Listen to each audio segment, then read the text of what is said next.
Hello friends, आप सभी का स्वागत है अपने यूट्यूब चैनल में। आज हम लाइब्रेरी एसोसिएशन के अध्यक्ष शरद कुमार सिंह से जो कि ये इनसे कुछ क्वेश्चन करने वाले हैं कि लाइब्रेरी भर्ती से लेकर मेरे पास कुल 4 क्वेश्चन आए हैं जो कि कमेंट में हमेशा से छात्र पूछते रहते हैं।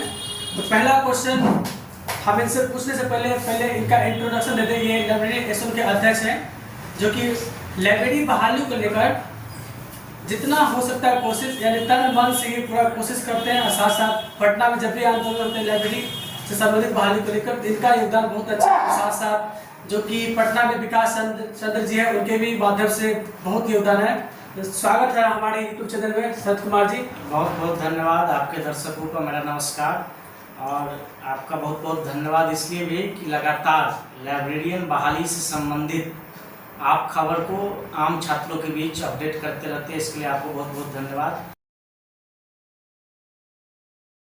निश्चित तौर पर अभी जो बिहार के अंदर लगातार अखबारों में, अलग अलग साइटों पर, सोशल मीडिया पर, सरकार के इंस्टाग्राम आईडी पर, सरकार के फेसबुक और ट्विटर वगैरह पर, एक्स हैंडल वगैरह पर भी बहाली से संबंधित विषयों को रखा गया है। यहाँ तक कि कई जो अभी वर्तमान में बिहार के अंदर जो सरकार है वो भी बढ़ चढ़ के कि लाइब्रेरियन की बहाली 6500, 7000, 10,000 इस तरह की पोस्टें उनके बड़े बड़े नेताओं के आईडी से हो रहा है। इसलिए इस बात में सत्यता है कि बहाली लाइब्रेरियन की बहाली चाहे संख्या जो हो, चाहे 6500 हो, 7000 हो, 10,000 हो, लेकिन लाइब्रेरियन की बहाली बहुत जल्द बिहार के अंदर आने वाली है। जी, जैसा कि दर्शक उससे मेरा जो क्वेश्चन आया था शरद कुमार जी कि इसमें एक कंफ्यूजन बना हुआ है कि लाइब्रेरी जो कि स्टेट होने वाला है बिहार में कि नहीं होने वाला है, इसको लेकर बहुत सारे छात्र परेशान हैं। निश्चित तौर पर हमारी बातचीत हमारे जो संगठन के प्रदेश अध्यक्ष है विकास चंद्र जी उनसे भी होती रहती है। हाल में भी उनसे बात हुई है। तो सरकार स्टेट लेने की तैयारी में है। मतलब स्टेट तो होता ही था, उसमें अब लाइब्रेरी साइंस विषय को भी जोड़ा जाएगा। अब जो स्टेट होगा तो अब जब स्टेट का वैकेंसी आएगा, उसका नोटिफिकेशन आएगा, तो निश्चित तौर पर उसमें लाइब्रेरी साइंस पेपर को भी जोड़ सकती है सरकार। जब तक जोड़ी नहीं है इस पर कोई मतलब 100% बात नहीं कर सकते हैं, लेकिन ऐसी संभावनाएं हैं। हमारे प्रदेश अध्यक्ष को भी ऐसी खबरें मिली है शिक्षा विभाग से। जी जी। तो ऐसी संभावनाएं है कि स्टेट हो सकती है। अगर स्टेट नहीं हो तो इसके कंपोनेंट में सरकार एलईटी भी ले सकती है, लाइब्रेरी एलिजिबिलिटी टेस्ट, जो कई प्रदेशों में हो रहा है। जी जी। इस स्तर पर भी ये क्या है ना, ये आपको एक प्राइमरी एग्जाम है, इसको पीटी एग्जाम भी कह सकते हैं। हाँ। कि ये एग्जाम लेने के बाद बहुत मामले में बीपीएससी जितनी वैकेंसी लेती है वो पीटी मेंस के आधार पर लेती है। तो जैसा अभी तक खबर है कि बीपीएससी लाइब्रेरियन की बहाली करेगी, तो अगर बीपीएससी बहाली करती है तो 2 एग्जाम निश्चित तौर पर वो लेगी, या तो क्या कहते हैं उसको, एलईटी ले, या नहीं तो फिर स्टेट ले। ये दोनों एग्जाम में से एक एग्जाम बीपीएससी अगर कंडक्ट कराएगी पूरे प्रक्रिया को, तो एक एग्जाम लेने की प्रबल संभावनाएं हैं, चाहे वो एलईटी हो या स्टेट हो। लेकिन सरकार का क्या कदम होगा, शिक्षा विभाग का क्या कदम होगा, यह देखने की बात है। लेकिन जो सबसे बड़ी बात है कि हम तमाम छात्रों को, चाहे वो एलईटी ले सरकार या स्टेट ले, सभी का सिलेबस लगभग बराबर रहता है। तो हम लोग को सबसे इम्पोर्टेंट पॉइंट है कि अपने पढ़ाई पर फोकस करना चाहिए।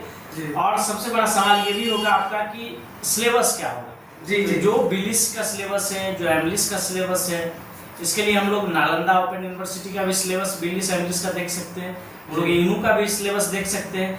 अलग अलग जो बिहार के अंदर यूनिवर्सिटीज है उनका जो सिलेबस है बिलिस एमलिस का, उस सिलेबस को भी हम पढ़ सकते हैं। या फिर EMRIS का जो सिलेबस था, KVS का जो नवोदय विद्यालय का स्कूल में टीचर का जो सिलेबस था, उस सिलेबसों को हम लोग को पढ़ना चाहिए। 2-3 बात छात्रों को हमको लगता है कि अभी से एक तो बहाली के लिए हम लोग तैयार हैं, क्योंकि बहाली आएगी और हमको लगता है कि उसमें समय बहुत कम मिलेगा तैयारी करने के लिए। इसलिए तैयारी से अभी लग जाए। सबसे ज़्यादा जरूरत है कि सेल्फ स्टडीज पर हम लोग को फोकस करना चाहिए। बहुत सारा छात्र का ऐसा भी बात आ रहा था, कंप्लेन आ रहा था कि बहुत सारे टीचर जो है कोर्स बेचना शुरू कर दिए हैं। 5 से 10 लाख स्टूडेंट ऐसा सामने आया कि 5 से 10 लाख डिग्री खरीद चुके हैं स्टूडेंट सब। निश्चित तौर पर ऐसे छात्रों को भी बचना चाहिए, क्योंकि जब सरकार पूरी प्रक्रिया में जाएगी तब पता चलेगा आपको कि फलानी यूनिवर्सिटी का डिग्री हमारा फर्जी है। जी। तो इसलिए छात्रों को जहाँ से रेगुलर कोर्स हो रहा है, चाहे वो मिथिला यूनिवर्सिटी हो, मुजफ्फरपुर यूनिवर्सिटी हो, पटना यूनिवर्सिटी हो, इस तरह के कई सारे यूनिवर्सिटी हैं बिहार में दर्जनों, जहाँ से लाइब्रेरियन की बिलिस एमलिस की कोर्स हो रही है। हमको लगता है जिस छात्रों के अंदर अगर ये ललक है, ये मन है कि हम लाइब्रेरियन बने, तो वो रेगुलर जाके वहाँ कोर्स करें, क्लास करें और कोर्स करें। नहीं तो ये फर्जी यूनिवर्सिटी, बाहर के यूनिवर्सिटी के चक्रों में हमको लगता है कि नहीं पढ़ना चाहिए छात्रों को, क्योंकि वो आपको अंतिम समय में पता चलेगा, जब पूरे प्रक्रिया से आप गुजर जाएंगे तो पता चलेगा।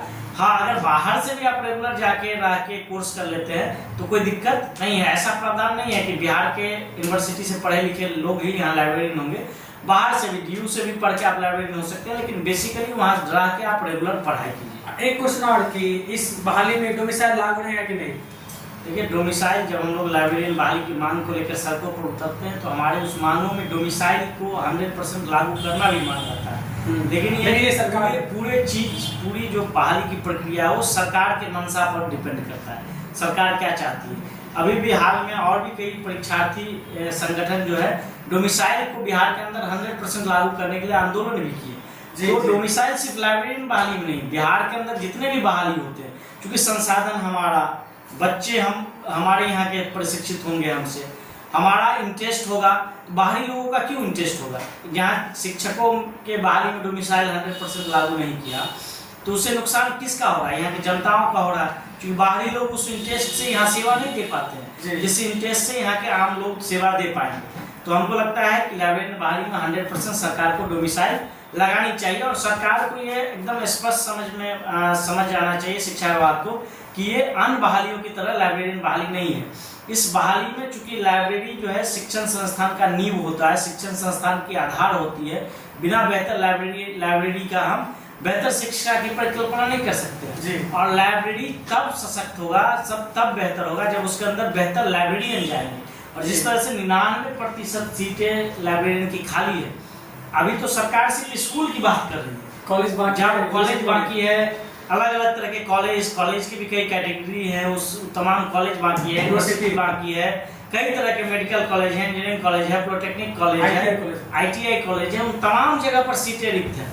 तो सरकार को यह भी स्कूल की बात होगी। जब एक बार बहाली प्रक्रिया बिहार के अंदर शुरू हो जाएगी तो निश्चित तौर पर आने वाले समय में हम सरकार से यह भी अपील करेंगे कि कुछ ही सीटों पर, लेकिन प्रतिवर्ष सरकार बहाली दे। इससे क्या होगा कि लाइब्रेरी साइंस जो पढ़ने वाले लाखों छात्र हैं उनके बीच इंटरेस्ट जगेगा।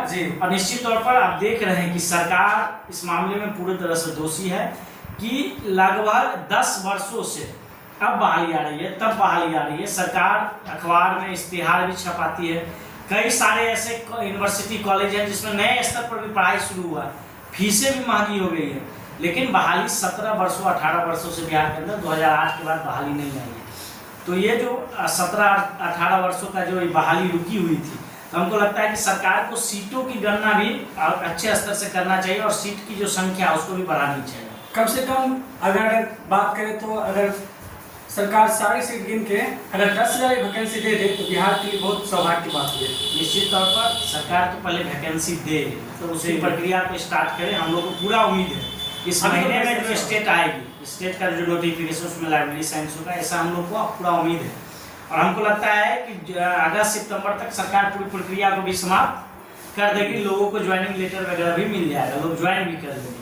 अगर सरकार की मंशा पूरा साफ होगी तो हमको लगता है कि इस पर सरकार पूरा तैयारी भी है, अंदर से शिक्षा विभाग की तैयारी भी है। अभी बीच में आपने शिक्षा विभाग का कई सारा नोटिफिकेशन वगैरह भी देखा है, अखबार वगैरह भी छाप रही है, कई बड़े चैनल भी चला रहे हैं, हलचल हो चुकी है बहाली करने के लिए। हाँ, पूरी हलचल शिक्षा विभाग में इस बार देना लाइब्रेरी बहाली नहीं तो वोट इस बार नहीं। एकदम निश्चित तौर पर हम लोग का पूरा एकदम मंशा है कि अगर सरकार इस बहाली में आनाकानी अगर करेगी तो उसका जवाब हम लोग संघर्ष करके, धरना प्रदर्शन करके तो देंगे ही, साथ साथ उसका जवाब हम वोटों की राजनीति में भी सरकार से देने का काम करेंगे। लेकिन सरकार भी जानती है कि करीब 10 लाख जो लोग हैं ये लाइब्रेरी बहाली से डायरेक्ट इफेक्टेड है। 10 लाख से ऊपर अगर आप चले जाइए तो एक यूनिवर्सिटी में 500-500 1,000 प्रति वर्ष ट्रेंड लाइब्रेरियन पास आउट होकर निकलते हैं। तो इसकी संख्या 17 वर्षों में कितनी हो गई है। दूसरा है कि बिहार के छात्र बाहर से भी डिग्री कर रहे हैं, बाहर से भी जाके कोर्स कर रहे हैं। तो उस तमाम कोर्सों को अगर मिला दे तो हमको लगता है कि 10 लाख से ऊपर लोग व्यक्ति डायरेक्ट इफेक्टेड हैं इस लाइब्रेरी बहाली से। तो इस 10 लाख लोगों की जो मतलब वोट की जो कैपेसिटी है तो सरकार के साथ इस बहाली अगर आ जाएगी तो सरकार के साथ कम्पैक्ट हो जाएगी, नहीं तो इस 10 लाख लोगों का विरोध सरकार को झेलना पड़ेगा बहाली जी जी। लेकिन पूरा उम्मीद है जिस तरह से शिक्षा विभाग ने विगत दिनों शिक्षकों की बहाली की है जिसका हम सराहना करते हैं, फिर भी बहाली कर रही है, स्टेट लाएगी, फिर बीपीएससी लेगी, TRE 4 लेगी, तो हम चाहते हैं कि TRE 4 के साथ साथ कम से कम हम लोग का काम, हम लोग का बहाली पूरा प्रक्रिया हो जाए। सर जैसा कि पेपर में भी आ रहा है कि इस बार जो बहाली होगी सो टीचर के साथ में ही TRE 4 के साथ इसको जोड़ दिया गया, क्या ये कितना तक आपको सही लगता है? नहीं, TRE 4 के साथ अगर पूरी प्रक्रिया हो जाए बीपीएससी ले ले तो अलग से इसका पूरा प्रक्रिया को आपको अलग से इसमें चैनल लगाने की सरकार को जरूरत है, बीपीएससी को अलग से इसके लिए एक्सरसाइज करने की जरूरत नहीं पड़ेगी जी। तो एक पूरे शिक्षक बहाली के साथ लाइब्रेरियन की भी बहाली हो जाए, क्योंकि आप देखेंगे तो लाइब्रेरियन बहाली वैसे सरकार के अंदर नॉन टीचिंग पोस्ट है जी, जी। लेकिन ये टीचर के पोस्ट के इक्विवेलेंट होता है, टीचर के पद पोस्ट के एकदम समांतर ये पोस्ट होता है, उसमें कोई किंतु परंतु नहीं है, इफ बट नहीं है, क्योंकि शिक्षक के लिए जिस तरह से लोग ग्रेजुएशन करते हैं, पीजी करते हैं और टीचर के लिए बीएड वगैरह करते हैं, उसी तरह यहाँ से भी लोग ग्रेजुएशन करते हैं, पीजी करते हैं और अलग से एक साल का बीलिस और फिर 1 साल का एमलिस कोर्स या फिर डीलिस कोर्स, इस तरह के कोर्सेज वगैरह करते हैं। अब मेरा जो लास्ट क्वेश्चन है सर कि जैसा कि कमेंट में देखने को मिलता है कि बहाली तो बस पेपर में ही रह जाता है, सिमट जाता है, तो आप इसमें कितना संतुष्ट है कि इस बहाली किस मंथ में आ रही है? हम उन अखबार चैनलों को भी, अखबार को भी, तमाम जो न्यूज के अलग अलग स्रोत हैं उनका भी हम धन्यवाद ज्ञापित करते हैं कि कम से कम वो बीच में हमारे मामलों को तो उठाते हैं, उसमें कितनी सत्ता है वो उनके ऊपर डिपेंड करता है। आप बहुत सारे अखबार वगैरह में गलत भी छाप सकता है, उस बात पर हम नहीं कह सकते, लेकिन जब तक उनको कोई सोर्स नहीं मिलेगा तब तक वो नहीं छाप सकते जी। लेकिन इस खबरों का सबसे ज्यादा जो फायदा उठा लेता है वो आम छात्रों की अपेक्षा जो अलग अलग प्राइवेट यूनिवर्सिटी है, जो कहीं एक कमरे में पूरे यूनिवर्सिटी चला रहे हैं, देश के अंदर लोग अलग अलग राज्य में यूपी एमपी या अलग अलग जगह वो कोर्स बेचने का, ये अखबार की कटिंग को वो कोर्स में भजा लेते हैं, पैसे में वो उसको कन्वर्ट कर देते हैं, इनकैश कर लेते हैं। बहुत जगह अलग अलग एक ही कमरा में बैठे हुए शिक्षक जिनको हमको लगता है कि बहुत विषय का ज्ञान नहीं रहता, वो भी कोर्स बना बना के इसको बेचना शुरू कर देते हैं। लेकिन हमको लगता है कि बिना अखबार में, बिना कोई तैयारी का या बिना कोई इंटरनल तैयारी का, हमको लगता है अखबार वगैरह में बिना कोई सूत्र का ये खबर, ये अच्छी बात है कि अखबार वगैरह हर साल 5-10 बार अखबार में छप जाता है कि बहाली आ रहा है कि नहीं आ रहा है, तो अखबार को या न्यूज़ चैनलों को भी सोचना चाहिए कि वो जो अखबार में खबर छापते हैं उसकी सत्ता क्या होती है, और अगर उनकी खबर पर अगर बहाली नहीं आई, जैसे खबर चलाते हैं कि 1 महीना 2 महीना बहाली नहीं आई, तो उनका क्या प्रतिक्रिया होता है उसको भी उनको अखबार में छापना चाहिए। उनको भी सरकारों से सवाल पूछना चाहिए कि आखिर बहाली में इतनी समस्या क्यों हो रही है या बहाली में इतना समय क्यों लग रहा है। जी।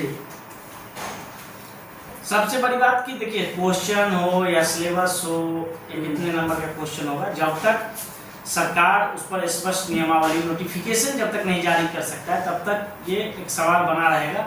लेकिन क्वेश्चन कितना भी हो, सिलेबस कुछ भी रहे, जो बिलिस एमलिस को अच्छे तरीके से पूरे सिलेबस को पढ़ लेंगे, उनको कहीं उनका कोई कहीं ये नहीं होगा। बस सब्जेक्ट को सब्जेक्टिव तरीके से पढ़े, उसका डीपली नॉलेज, अलग अलग बुक को, है ना, अलग अलग तरह के चीज़ों को, अलग अलग तरह के कंटेंट जो लाइब्रेरी साइंस से संबंधित है उसको हमको लगता है छात्रों को प्रतिदिन उसको रूटीन, अपने पढ़ाई के रूटीन में उसको पढ़ना चाहिए निश्चित तौर पर। और दूसरी सबसे बड़ी बात है कि all Bihar trend library association के लोग, जो हमारे प्रदेश अध्यक्ष विकास चंद्र जी हैं या और भी अन्य लोग हैं पटना के अंदर, जो लगातार सरकार के कांटेक्ट में, शिक्षा विभाग के कांटेक्ट में बने रहते हैं और समय समय पर आंदोलन भी करते रहते हैं, वो बड़ा एक इस बहाली को लाने में उनका एक बड़ा महत्वपूर्ण भूमिका है जी। और हमको लगता है कि सरकार अगर बहाली नहीं दी चुनाव से पहले तो तमाम जो आंदोलन है वो सरकार के खिलाफ और उग्र होगा और इसका खामियाजा सरकार को वोट में जरूर देखने को मिलेगा।